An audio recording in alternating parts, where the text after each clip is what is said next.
Presidenti Kolindo, jemi sot në protest. Për çfarë?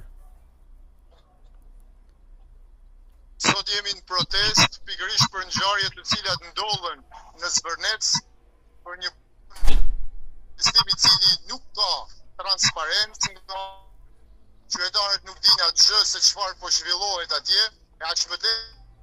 nga protesta legjitime, terror nga një privat dhe një mos reagim nga ana e institucioneve dhe policisë, gjë e cila pastaj solli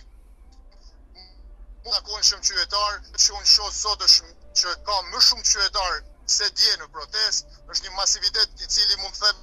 pa frikë që është një protestat më të mëdha të viteve të fundit, jo pikërisht për shkallë dhe për shkak të mënyrës institucione karshi qytetarë, të cilat nuk kanë treguar vetëm në një moment caktuar qytetarët kanë parë aty një pronë të rrethuar, që sa i padyshim kanë ngjallë kishim po zhvillohet, e aq më tepër pastaj investime, ajo të gjitha këto janë pasojë e ligjeve një farë forme janë cilësuar dhe si klienteliste, ligjeve të strategjike, por mbi të cilat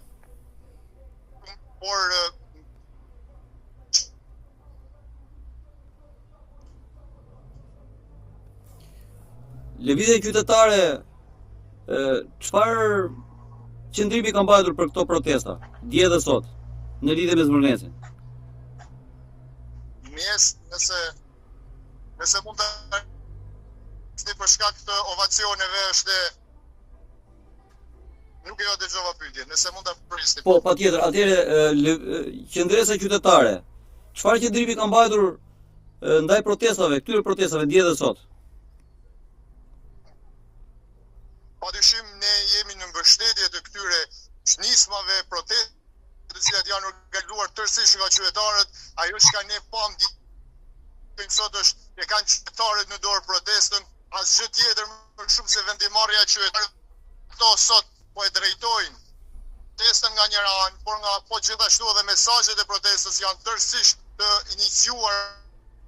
qytetarë. Është një revoltë e aktivistëve, të cilët ndër vite kanë trajtuar problematikat e një ekosistemi i cili rrezikohet në Zvërnec, një ndër ekosistemet e mbrojtjes, të cilat ne kemi gjatë padyshim një mbrojtje të veçantë, në çdo shtet evropian do kishte një mbrojtje të veçantë dhe pikërisht në këto ekosisteme, të cilat ishin pasuria jonë kombëtare, lejojmë që të investohet, padyshim duke qenë ose duke mos për të ditë do të ruhen pikërisht këto ekosisteme, të cilat sot një pjesë e tyre